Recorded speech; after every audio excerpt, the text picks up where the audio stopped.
Sepertinya ibu mau pergi dulu. Aku dan Raka menoleh bersamaan ke arah sumber suara. Di ambang pintu dapur, ibu berdiri dengan pakaian serta dandanan khas orang yang akan pergi. Mau kemana? Rapi banget, ujar Raka mewakili pertanyaan yang ada dalam kepalaku. Mau pergi pengajian. Sekarang kan jadwalnya pengajian bulanan di desa kita. Makanya ibu pulang cepet dari sawah. Kamu lupa? Aku menepuk jidat dengan ketiga jari kananku. Aku benar-benar tidak mengingat kegiatan bulanan yang ada di desa ini. Sama sekali tidak mengingatnya. Tanganku mengambil gelas berisikan air, lalu menegaknya hingga habis. Mengusap bibir, menggunakan lengan baju, dan berdiri mengejar ibu yang sudah berjalan ke ruang depan. Bu, tunggu. Rani, ikut ke pengajian, tuturku. Ibu menatapku dengan kedua alis yang bertaut, memindai penampilanku dari atas hingga bawah. Yakin? Bukannya tanganmu sakit, ujar ibu. Iya, tapi kan kaki mak enggak. Jadi masih bisa jalan ke Masjid Agung yang di balai desa, ujarku meyakinkan ibu. Ya udah, kalau mau ikut, ibu tunggu di teras. Aku menganggukkan kepala. Semangat. Cepat aku lari ke dalam kamar, mengganti pakaianku dengan gamis yang pantas untuk aku kenakan ke acara pengajian bulanan. Pasti aku akan bertemu ibuku di sana. Ran, mau ikut ke pengajian? Tanya Raka. Astaga, aku sampai lupa, belum izin kepada suamiku. Iya kak, diizinkan kan? Atau kamu mau ikut ke pengajian juga? Boleh? Enggak itu kan pengajian emak-emak. Masa aku laki-laki sendiri nyempil di antara ibu-ibu? Aku mau ke toko aja. Aku hanya nyengir seraya merapikan kerudung yang sudah bertengger di atas kepala. Setelah dirasa sudah cukup, aku pun keluar menemui ibu yang sudah menungguku. Ternyata ibu tidak sendiri.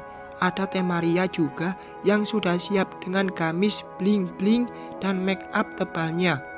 Melihat wajah Teh Maria, hatiku berbisik julid. Apa bedak tebalnya itu tidak akan luntur jika diserang keringat? Terserahlah. Sudah siap? Tanya ibu. Aku mengangguk lalu mengambil sendal yang ada di rak sepatu di pojok teras. Lah, sendalku mana? Gumamku mencari-cari keberadaan sandal selop karet. Aku terus membungkuk dengan tangan yang mengobrak-ngabrik deretan sandal dan sepatu yang ada di sana. Cari apa, Ran? Ibu kembali bertanya. Sendalku, Bu. Sendal yang mana? Ibu menghampiri, membantuku mencari sendal kesayangan. Itu loh, yang selop warna coklat, yang dari seserahan pas nikahan. Kok gak ada? Padahal baru beberapa hari aku pakai. Mungkin kamu lupa nyimpen, Ran. Sudah, pakai yang ada saja. Aku ambilin pantofel yang ada di kamar ya, tawa Raka seraya masuk ke dalam rumah. Aku berdiri bersandar pada tembok dengan hati yang dongkol. Aku tidak mungkin lupa dan aku begitu ingat jika terakhir aku pakai sendal itu saat pergi ke toko pupuk. Kenapa sekarang tidak ada? Ada yang ngambil? Siapa? Aku terus menerka-nerka, tapi tidak mendapatkan jawaban. Nih, Raka menyimpan sepatu pantofel di lantai dan aku pun segera memakainya. Kami pun segera pergi menuju tempat pengajian dengan berjalan kaki bersama. Jaraknya sedikit jauh, tapi masih bisa dilakukan dengan berjalan kaki. Namun, ya harus dengan berpanas-panasan karena matahari yang begitu terik di pagi ini. Aku berjalan paling belakang. Di depanku ada ibu dan Teh Maria yang menuntun Alif. Samar kulihat ada sesuatu yang mengganggu penglihatanku di bawah gamis marun yang dipakai iparku itu. Kok kayak sendalku? Ucapku pelan, masih memperhatikan. Aku berjalan semakin dekat menajamkan penglihatan ke arah kaki Teh Maria. Benar saja, itu sendal selopku yang dia pakai. Keterlaluan Teh Maria. Kenapa dia harus memakai sendalku?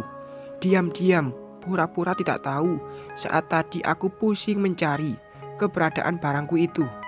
Apa susahnya sih tinggal bilang kalau dia yang pakai, bukannya malah diam saja seolah-olah tidak tahu apa-apa. Menyebalkan. 15 menit perjalanan, aku sudah sampai di tempat pengajian. Kulihat sudah banyak ibu-ibu yang datang dan memenuhi halaman masjid. Mataku menelisik mencari keberadaan ibuku yang mungkin ada di antara ibu-ibu yang lain. Rania, aku menoleh tersenyum saat tahu ternyata ibuku yang memanggil. Ibu, aku menghampiri, mengambil tangannya dan menciumnya dengan takzim. Ibu sehat, tanyaku. Kalau ibu sakit, tidak akan ada di sini. Ya, aku basa-basi saja, Bu. Tuturku memanyunkan bibir. Ibu tersenyum, kemudian bercengkrama dengan mertuaku. Ia juga menyapa Teh Maria yang sibuk memperbaiki bedaknya yang mulai luntur tersapu keringat. Saat berkontak mata denganku, wanita itu menghindar, seakan enggan untuk saling menatap. Pasti karena punya salah. Mama, pengen mainan, Ma. Alif merengek, menarik-narik gamis ibunya. Kencangnya tarikan Alif membuat gamis Teh Maria terangkat ke atas. Seketika itu, aku bisa melihat dengan jelas kakinya yang memakai barangku. Merasa risih ku perhatikan, Teh Maria berusaha menutupi kakinya dengan berdiri di balik punggung ibu mertua. Aku berjalan mendekat, melewati ibuku dan ibu mertua yang tengah mengobrol. Tidak usah ditutupi, Teh. Aku sudah lihat kok, ujarku dengan senyum maut yang membuat dia mati kutu. Wajah Teh Maria memucat, keringatnya bercucuran semakin banyak. Namun, bukan Maria namanya, jika tidak mengelak. Apaan sih, Ran? Lihat apa, ujarnya. Tuh, aku menunjuk kaki dia yang langsung dia sembunyikan di balik gamis yang menyapu tanah. Kamu nuduh aku ngambil sendalmu. Asal kamu tahu, sendal ini ada di depan rumahku. Jadi, ini punyaku. Jangan sembarangan nuduh kalau aku mengambil ini darimu. Aku bukan mencuri barang murahan seperti ini, tutur Teh Maria panjang lebar.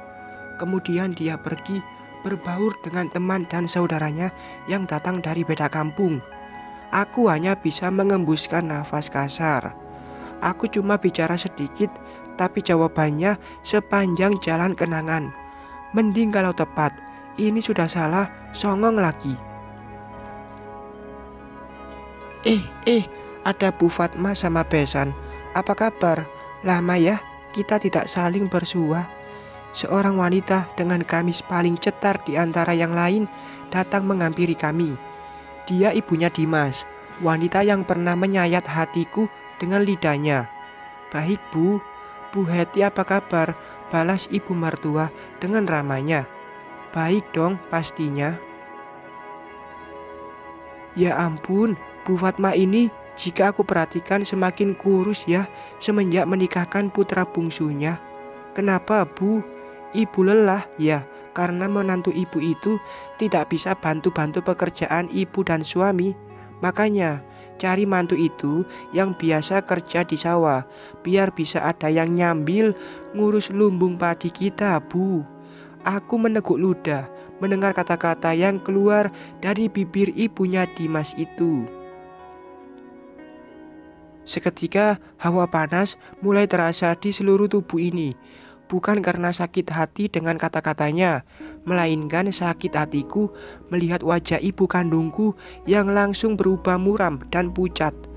Sedangkan Bu Heti malah cengengesan dengan mata yang melirik ke arahku seperti tengah meledek. Ah, tidak Bu, biasa-biasa saja tubuh saya mah. Memang segini-segini saja, jawab Bu Fatma membantah tuduhan Bu Heti. Ah, Jangan suka malu-malu mengakui. Kita kan sama-sama pekerja keras. Jadi tahulah gimana yang lelah, gimana yang senang. Sebaiknya ya Bu Fatma itu cobalah paksa menantunya untuk bantu-bantu di sawah. Biar tidak keenakan dan cuma makan dari keringat ibu dan suami. Biar ngerasain gitu, gimana lelahnya mengurus sawah. Cuma saran ya Bu, ujar Bu Heti lagi yang lidahnya semakin meruncing dan menusuk. Betul Bu Heti, menantu saya, Rania, memang tidak mengerti apa-apa tentang persawahan. Dan apa Bu Fatma? Tanya Bu Heti tidak sabar.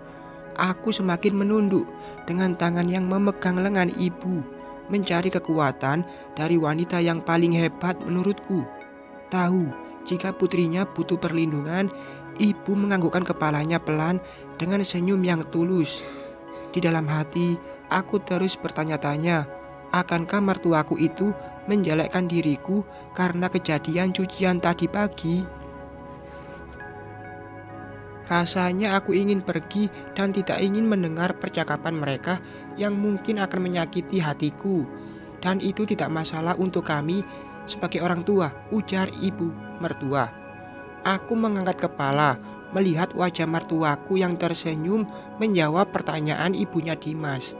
Benarkah yang dikatakan ibu mertua? Apa itu pernyataan dari hati atau karena menghargai ibuku yang ada di antara kami? Jelas masalah atuh Bu Fatma. Kita kan harapannya punya mantu yang bisa bantu-bantu kita di sawah, di rumah, dan yang bisa meringankan pekerjaan. Bukan yang hanya bisanya makan saja. Bu Heti kembali bersuara.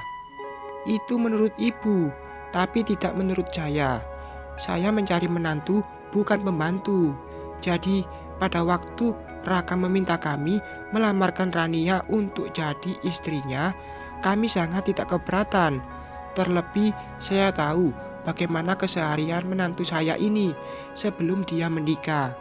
Ibu mertua menarik tanganku lalu memeluk pundakku dengan begitu erat. Seolah-olah ingin mengatakan kepada Bu Heti, jika aku ini menantu yang diinginkannya. Aku bahagia dan terharu mendengar jawaban yang diberikan wanita pemilik surga suamiku itu. Aku pikir dia akan membenarkan pemikiran Bu Heti tentang definisi menantu untuknya. Ternyata tidak. Ibu malah menekankan kata mencari menantu, bukan pembantu di depan temannya itu.